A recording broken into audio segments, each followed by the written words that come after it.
Hello dear student, welcome to my YouTube channel physics plus by Naushad sir. बच्चों, test series के क्रम में आज हम आपके सामने लेके आए हैं chapter number 11 photo electric effect वाला चैप्टर, जो कि 4 मार्क्स का है। और बोर्ड के अंदर इस चैप्टर से बच्चों एक थ्योरेटिकल पार्ट और एक प्रकाश विद्युत प्रभाव के आधार पर कौन से 2 पॉइंट बनते हैं, उनकी क्या कर रहे हैं अपन आज बात करेंगे।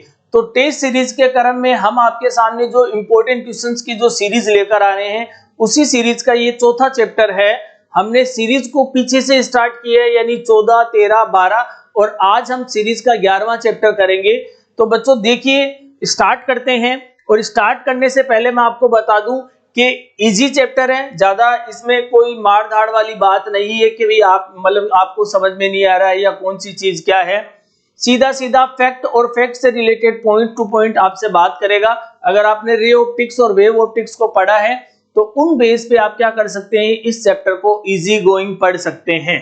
तो चलिए स्टार्ट करते हैं। आई होप कि आपकी तैयारी बहुत अच्छी चल रही होगी, लेकिन उस तैयारी को और ज्यादा शार्प करने के लिए सीरीज आपके सामने लाए हैं। तो देखिए, सबसे पहले प्रकाश विद्युत प्रभाव, और पहला ही क्वेश्चन आपके सामने दिया गया है कि right definition of the following. पहला क्वेश्चन है थ्रेशोल्ड फ्रीक्वेंसी।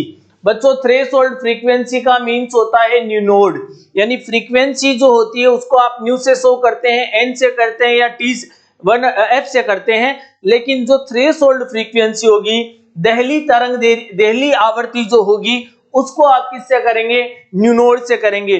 और क्या होती है दहली आवर्ती, मैंने आपको पहले भी कहा था कि पूरा का पूरा जो सॉल्यूशन का पीडीएफ है आप हमारे टेलीग्राम चैनल या डिस्क्रिप्शन में जाकर ले सकते हैं। तो उसके लिए देखिए, मैं आपको बता दूं कि दहली आवर्ती क्या होती है। तो देखिए, वह न्यूनतम आवर्ती जिससे कम आवर्ती पर धातु की सतह से फोटो इलेक्ट्रॉन का उत्सर्जन नहीं होता। यानी आपने क्या किया, कोई मान लो धातु की सरफेस ले रखी है, मेटल सरफेस ले रखी है, और मेटल सरफेस पे आपने क्या किया, कोई फ्रीक्वेंसी को क्या किया, इंसिडेंट करवाया। क्या किया, किसी फ्रीक्वेंसी को आपने इंसिडेंट करवा दिया। इंसिडेंट करवाने के बाद में क्या हुआ कि वो इंसिडेंट क्या है, एक फिक्स फ्रीक्वेंसी की नहीं थी। तो आपकी वहां जो सतह है, जो सरफेस है उस मेटल का, उससे क्या होगा, इलेक्ट्रॉनों का उत्सर्जन यानी कि एमिशन ऑफ इलेक्ट्रॉन है, वो क्या है, नहीं हो पाएगा। यानी इलेक्ट्रॉनों का एमिशन नहीं होगा, इलेक्ट्रॉन क्या करेंगे, उत्सर्जित नहीं होंगे, और उससे क्या होगा, उसे अपन लोग क्या कहेंगे, दहली आवर्ती। बच्चों, इसको दर्शाएंगे अपन किससे, न्यू नोड से। किससे शो करेंगे, न्यू नोड से। अलग अलग धातु के लिए दहली आवर्ती का मान क्या होता है, अलग अलग होता है। यानी जो मेटल्स होती है उनके लिए अलग अलग थ्रेशोल्ड फ्रीक्वेंसीज होती है। तो देखिए, new less than new node अगर आपके पास होगा, new less than new naught, तो कोई भी फोटो इलेक्ट्रिक इफेक्ट नहीं होगा, कोई प्रकाश विद्युत प्रभाव नहीं होगा। और यदि nu greater than equal to nu node है तो प्रकाश विद्युत प्रभाव क्या होगा बच्चों, पॉसिबल होगा। यानी जब आवर्ती का मान थ्रेशोल्ड फ्रीक्वेंसी से ज्यादा होगा, यानी आवर्ती का मान दहली आवर्ती से ज्यादा होगा, तब वहां पे क्या पॉसिबल होगा, आपका प्रकाश विद्युत प्रभाव पॉसिबल होगा। और अगर मान लो उसका मान कम है, किससे, दहली आवर्ती से कम मान है किसका, आवर्ती का, तो प्रकाश विद्युत प्रभाव नहीं होगा। देखिए, डेफिनेशन में आपको मैंने 3-4 डेफिनेशन दी है। दूसरी जो डेफिनेशन है वो आपका है बच्चों थ्रेशोल्ड वेवलेंथ। इसको आप किससे शो करते हैं, लैम्डा नोड से। बच्चों ध्यान दें कि अपन तरंग दैर्घ्य को किससे शो करते हैं, लैम्डा से, जबकि थ्रेशोल्ड वेवलेंथ को किससे शो करेंगे, लैम्डा नोड से। तो इसकी बात करते हैं। देखिए, थ्रेशोल्ड वेवलेंथ क्या होती है, देखिए वह अधिकतम तरंग दैर्घ्य यानी कि मैक्सिमम वेवलेंथ, जिससे क्या होता है, जिससे अधिक तरंग दैर्घ्य पर धातु की सतह से फोटो इलेक्ट्रॉन का उत्सर्जन नहीं होता, उसे क्या कहेंगे, दहली तरंग दैर्घ्य कहेंगे। यानी वह अधिकतम तरंग दैर्घ्य जिससे अधिक तरंग दैर्घ्य पर धातु की सतह से फोटो इलेक्ट्रॉन का एमिशन नहीं होता, उसे अपन क्या कहेंगे, दहली तरंग दैर्घ्य कहेंगे। अलग अलग धातुओं के लिए दहली तरंग दैर्घ्य का मान जो होगा वो अलग अलग होगा। ठीक है बच्चों, तो देखिए, lambda greater than lambda naught, no photo electric effect, और lambda less than equal to lambda naught, photo electric effect यहाँ पे होगा, यानी कि प्रकाश विद्युत प्रभाव है वो क्या होगा, पॉसिबल होगा। ठीक है बच्चों, तो इस तरीके से आप क्या कर रहे हैं कि मैंने आपको जो डेफिनेशन है, इसीलिए मैं डेफिनेशन को सीधा करवाता हूं ताकि टाइम भी कम लगे और वीडियो थोड़ा सा शॉर्ट बन जाए। ठीक है ना, ज्यादा बड़ा वीडियो होता है तो लोग देखते नहीं है, इसीलिए मैं डेफिनेशन की डायरेक्ट जो पीडीएफ है वो आपके सामने प्रोवाइड करवाता हूं। आगे अपन बात करते हैं, देखिए वर्क फंक्शन। वर्क फंक्शन को देखिए अपन लोग शो करते हैं W नोड से, और एग्जाम में शो करता है बच्चों 5 नोड से। किससे शो करेगा, 5 नोड से। और नॉर्मली वर्क फंक्शन को मेजर किया जाता है किसके अंदर, इलेक्ट्रॉन वोल्ट के अंदर। किस में मेजर किया जाता है, इलेक्ट्रॉन वोल्ट में। तो सबसे पहले क्वेश्चन तो आप यही याद रखें कि what is the unit of work function. तो वर्क फंक्शन का यूनिट क्या होता है बच्चों, इलेक्ट्रॉन वोल्ट होता है। क्या होता है, इलेक्ट्रॉन वोल्ट। और 1 electron volt is equal to 1.6 into 10 to power -19 joule. ये आपको डिजिट याद रखनी है बच्चों कि 1 इलेक्ट्रॉन वोल्ट का मान कितना होता है, 1.6 गुना 10 की घात -19 जूल। चलिए बात करते हैं डेफिनेशन की। तो डेफिनेशन में देखिए क्या होता है कि वह न्यूनतम ऊर्जा जो कि इलेक्ट्रॉन को धातु की सतह से ठीक बाहर निकालने के लिए आवश्यक होती है।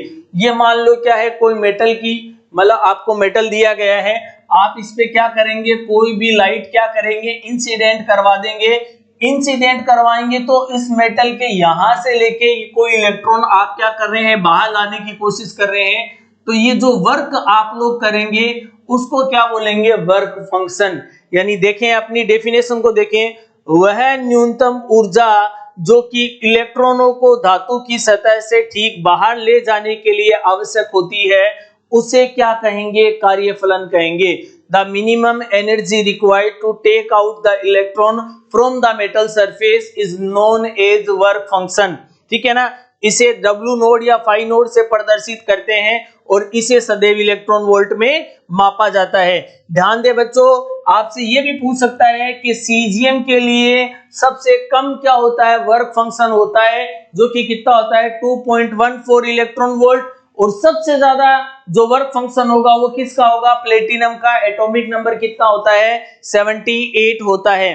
तो प्लेटिनम का वर्क फंक्शन सबसे ज्यादा होगा, जो कि कितना होगा, 5.65 इलेक्ट्रॉन वोल्ट। ये आपके पास दो क्वेश्चन बन गए, एक तो वर्क फंक्शन की वैल्यू जो यूनिट है उसकी वैल्यू, और एक आपके पास क्या हो गया, मिनिमम वर्क फंक्शन कौन सी मेटल का होता है, तो आप कहेंगे सीजियम का। मैक्सिमम वर्क फंक्शन किसका होता है, तो आप कहेंगे प्लेटिनम का।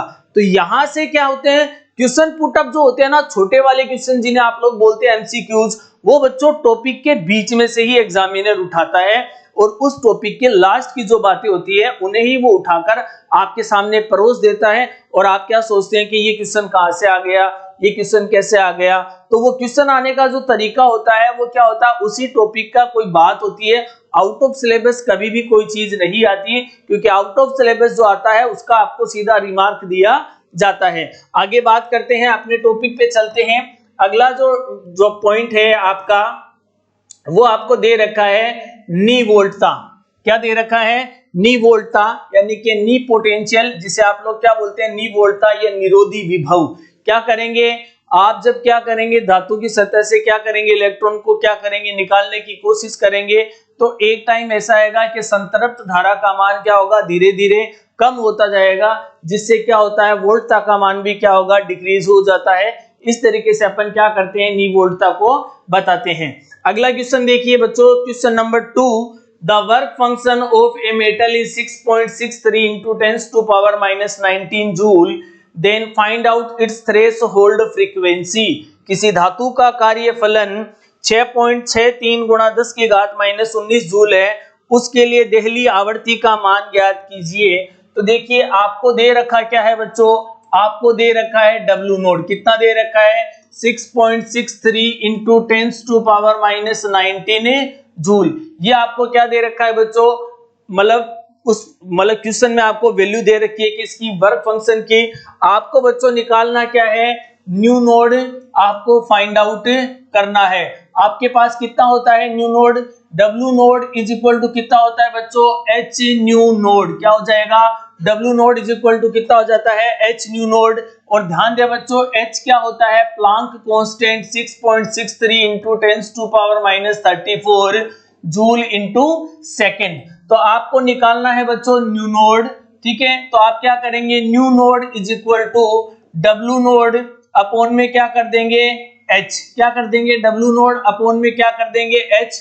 तो न्यू नोड आपके पास कितना आएगा बच्चों, देखिए 6.63 इंटू 10⁻⁻19 जूल अपॉन 6.63 इंटू 10⁻, कितना कर देंगे -34 जूल इंटू सेकेंड। जूल से जूल पहले कैंसिल आउट कर दीजिए, जूल से जूल आपने क्या कर दिया है, कैंसिल आउट कर दिया है। और बच्चों देखिए 6.63 से भी मैंने सीधा कैंसिल आउट कर दिया है।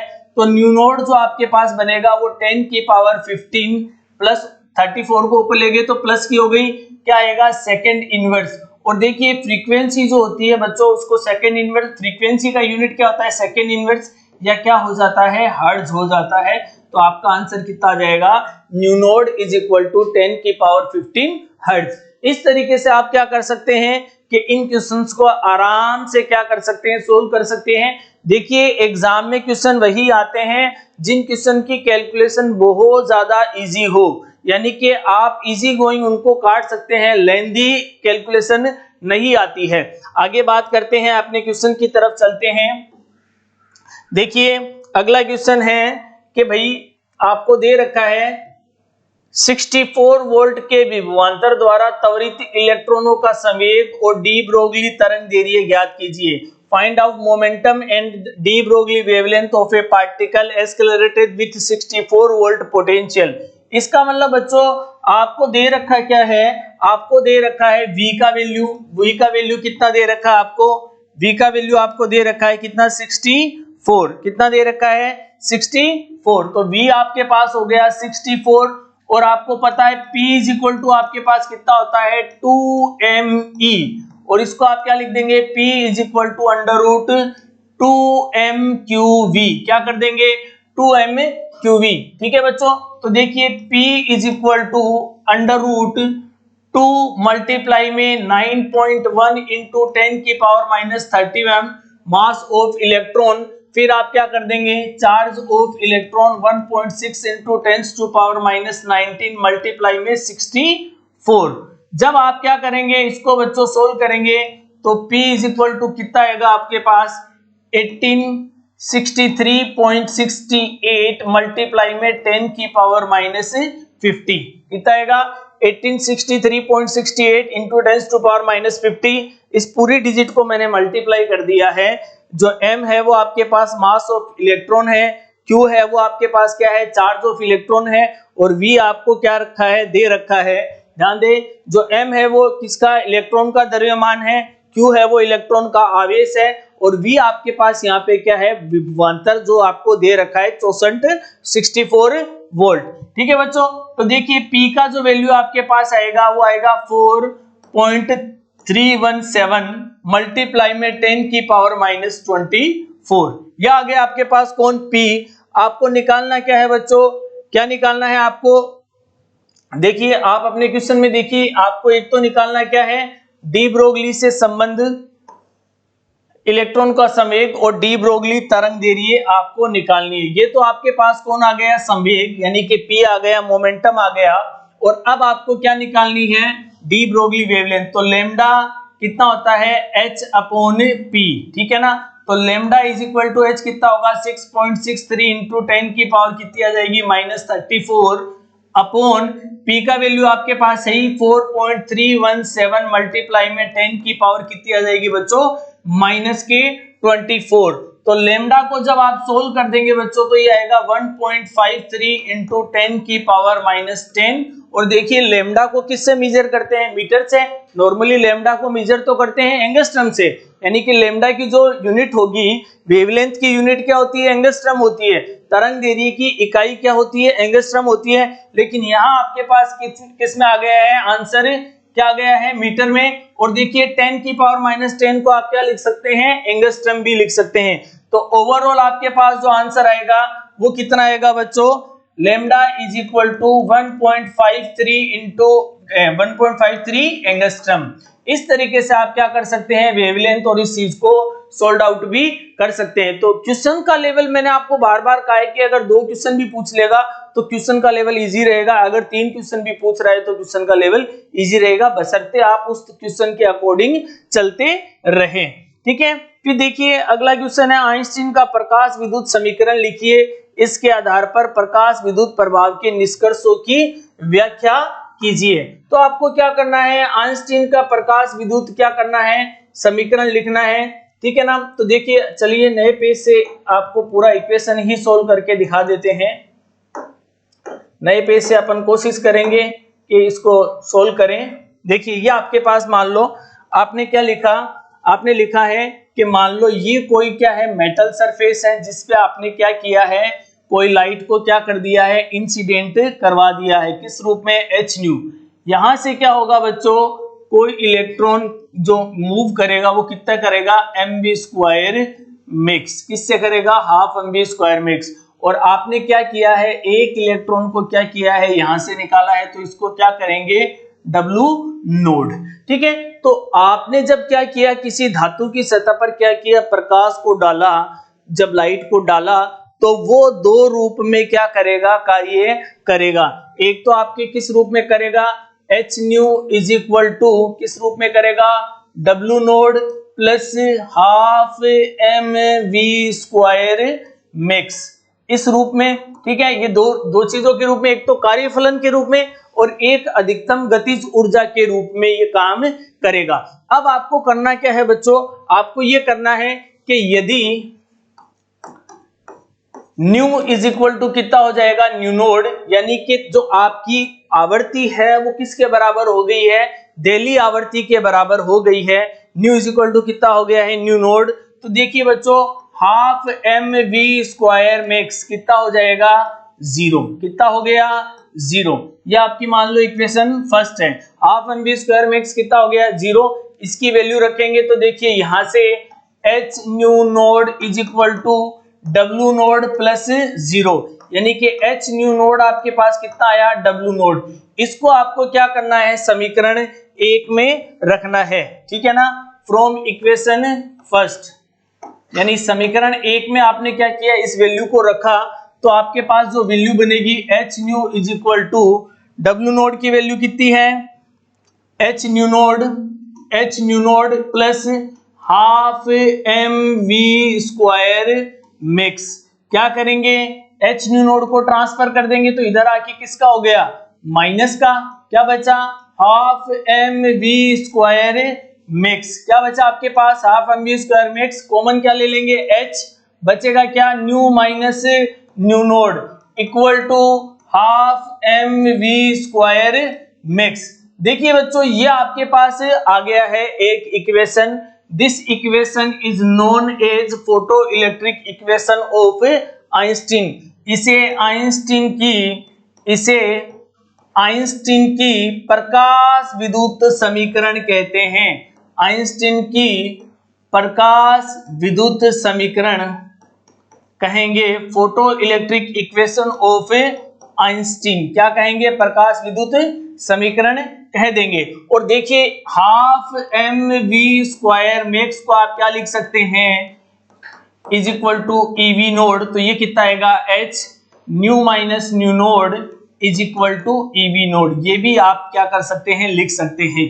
आपको ये सीधा भी पूछ सकता है और क्या कर सकता है, इस तरीके से भी आपको ये पूछ सकता है। तो बच्चों देखिए क्वेश्चंस का जो लेवल है वो एक क्वेश्चन के साथ दूसरा क्वेश्चन आपको बार बार में पूछ रहा है, और मैं आपको बार बार में यही बात कह रहा हूं कि देखिए अगर अपन इसके प्रभाव की व्यवस्था मतलब बात करें तो देखिए जब किसी धातु की सतह पर एक विशिष्ट आवृत्ति का प्रकाश क्या किया जाता है, आपतित करवाया जाता है, तो क्या होता है, उन धातु की सतह से इलेक्ट्रॉन का क्या होगा, उत्सर्जन होगा, जिन्हें प्रकाशिक इलेक्ट्रॉन कहते हैं, तथा इलेक्ट्रॉन उत्सर्जन की इस घटना को क्या कह देंगे अपन, प्रकाश विद्युत प्रभाव कह देंगे।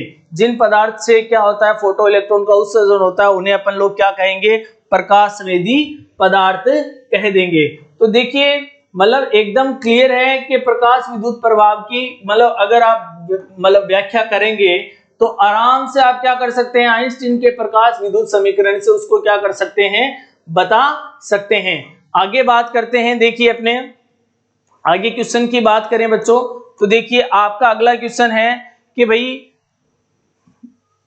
प्रकाश विद्युत प्रभाव क्या है, द्रव्य तरंगों से संबंधित डी ब्रोगली परिकल्पना लिखिए। तो मैं अभी आपको बता रहा था कि जब किसी धातु की सतह पर कोई प्रकाश आपतित कराया जाता है तो धातु की सतह से क्या होता है, इलेक्ट्रॉन का उत्सर्जन होता है। इलेक्ट्रॉन उत्सर्जन की इस पूरी जो घटना होगी, जो चक्र होगा, उसको अपन लोग क्या कहेंगे, प्रकाश विद्युत प्रभाव कह देंगे, ठीक है ना। और डी ब्रोगली परिकल्पना कितनी हो जाएगी, लैम्डा व्युत्क्रमानुपाती कितना हो जाएगा, पी, जिसको आप क्या लिख सकते हैं, lambda is equal to H upon P. जहां से अपन ने क्या किया था, ये क्वेश्चन भी क्या किया था, सोल्व किया था, ठीक है ना। अगला क्वेश्चन है 3.31 एंगस्ट्रॉम तरंग दैर्ध्य के फोटोन की ऊर्जा की गणना कीजिए। Find out energy of a photon whose wavelength is 3.31 angstrom, ठीक है ना। तो उसकी एनर्जी कितनी है, 3.31 एंगस्ट्रॉम है। तो देखिए आपको गिवन क्या है, लेमडा, तो lambda is equal to 3.31 angstrom, और आप क्या करेंगे, lambda is equal to 3.31 into 10⁻⁻10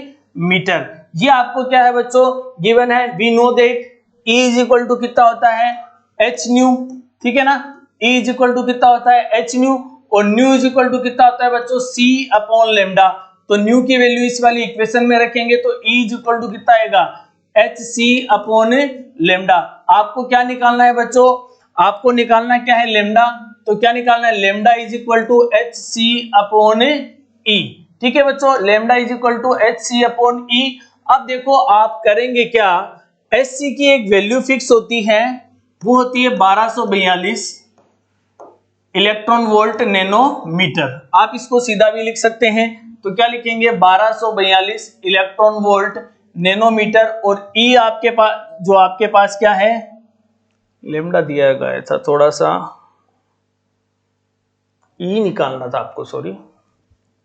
चलिए दोबारा देखिए, आप अपने को तो E फाइंड आउट करना था, अपन लेमडा फाइंड आउट फालतू में ही कर रहे हैं। देखिए तो क्या करेंगे अपन, आपको मैंने मतलब ये क्या बन जाएगा, एच न्यू, ठीक है ना। न्यू आपके पास है नहीं, न्यू की जगह क्या रखेंगे, C अपॉन लेमडा, तो बनेगा E is equal to HC upon lambda. देखिए E is equal to 1242 electron volt, 1242 electron volt nanometre upon ये कितना आ जाएगा, 3.31 इंटू 10⁻⁻10 मीटर, ठीक है। जब आप बच्चों इसको सोल्व करेंगे तो ये नियर अबाउट आएगा, E is equal to 3.75 kilo electron volt, ठीक है। जब आप इसको पूरे को सोल्व कर देंगे, आप इसको ये भी कर सकते हैं कि आप इसको क्या करेंगे, नैनोमीटर में कन्वर्ट कर लें, तो ये पॉइंट उधर खिसकेगा, तो कितना आ जाएगा, मतलब 33.1 इंटू 10⁻⁹,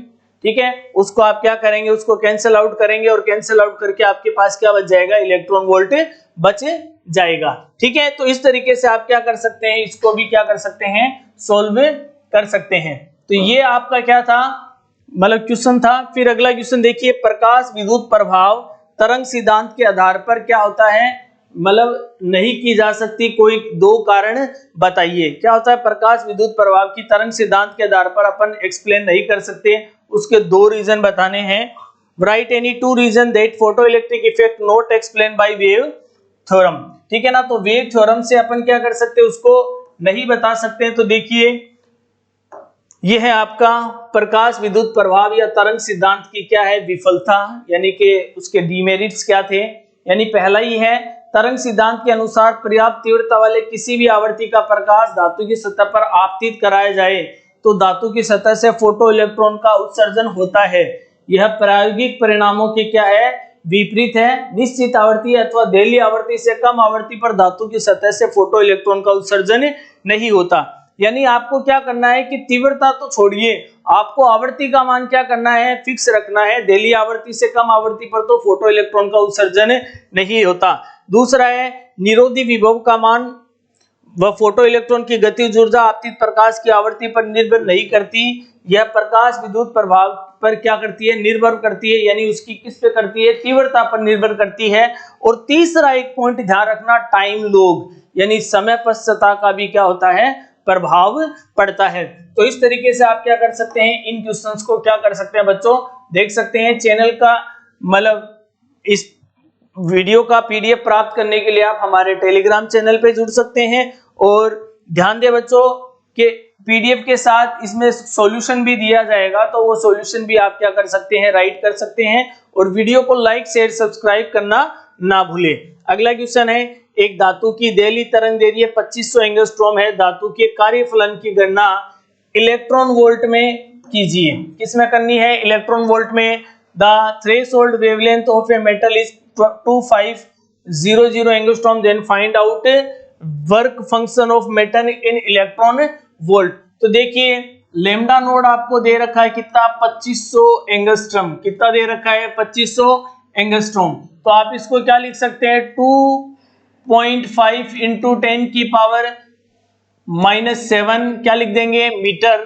ठीक है, अब क्या करेंगे बच्चों, आपको निकालना क्या है, डब्ल्यू नोड। आपको निकालना क्या है, डब्ल्यू नोड। और न्यू नोड इक्वल टू कितना होगा, सी अपॉन लेमडा नोड। कितना हो जाएगा, nu node is equal to C upon lambda naught. तो nu node is equal to C कितना होता है, 3 क्रॉस 10 की पावर 8। और ये आपके पास कितना है, 2.5 इंटू 10 की पावर -7 मीटर। ठीक है, जब आप इसको सोल्व करेंगे तो ये आएगा 1.2 इंटू 10 की पावर 15 कितना जाएगा, हर्ट्ज। कितना जाएगा बच्चों, हर्ट्ज। अब देखिए डब्ल्यू नोड इक्वल टू कितना होता है, एच न्यू नोड। तो W naught equal to H कितना आएगा, 6.63 इंटू 10 की पावर -34। और न्यू नोड कितना था, मल्टीप्लाई में 1.2 इंटू 10 की पावर 15। ये आपके पास कौन था, न्यू नोड था। तो डब्ल्यू नोड आपके पास आएगा बच्चों 7.94 इंटू 10 की पावर -19 जूल। अब देखिए जूल आ गया है आपके पास। और मैंने आपको क्या कहा था कि भाई 1 joule 1 electron volt equal to कितना होता है, 1 इलेक्ट्रॉन वोल्ट आपके पास कितना हो जाएगा, 1 electron volt equal to 1.6 into 10 to power -19 joule. और जूल इज इक्वल टू कितना आएगा, 1 electron volt upon 1.6 into 10 to power -19। इस चीज का क्या करेंगे, वैल्यू रख देंगे। तो W naught is equal to 7.94 into 10 to power -19 upon 1.6 into 10 to power -19। तो डब्ल्यू नोड आपके पास आएगा बच्चों 4.96 इलेक्ट्रॉन वोल्ट। ठीक है, तो यहां से ये क्या आ जाएगा, आपके पास डब्ल्यू नोड आ जाएगा। इस तरीके से आप क्या कर सकते हैं, वर्क फंक्शन का जो वैल्यू है उसको क्या कर सकते हैं, निकाल सकते हैं। पूरे के पूरे क्वेश्चंस को आप क्या कर सकते हैं, इजी गोइंग में निकाल सकते हैं। अब देखिए अगला क्वेश्चन की अगर अपन बात करें तो ये है, फोटोन की अवधारणा में 3 बिंदुओं को बताइए। तो देखिए सबसे पहले तो फोटोन क्या है, न्यूट्रल है। यानी कि क्या है, फोटोन एक न्यूट्रल बॉडी है। न्यूट्रल का मतलब उस पर कोई भी चार्ज नहीं होता। क्या होता है, कोई भी आवेश रहित कण है। क्या है ये, आवेश रहित कण है। कैसा है, आवेश रहित कण है। ठीक है ना। दूसरी बात ध्यान दे बच्चों कि इस पे कोई भी आवेश नहीं होता, न्यूट्रल है, यानी कि ये क्या है, उदासीन कण है। तीसरा इसका क्या होता है, विराम द्रव्यमान जो होगा, विराम द्रव्यमान कितना हो जाएगा इसका बच्चों, शून्य हो जाएगा। विराम द्रव्यमान कितना हो जाएगा, शून्य हो जाएगा। और अगर अपन इसकी बात करें एनर्जी की, तो इसकी एनर्जी नियर अबाउट कितनी होती है, E is equal to H nu के बराबर होती है। और न्यू इज इक्वल टू कितना होता है, E is equal to H C upon lambda.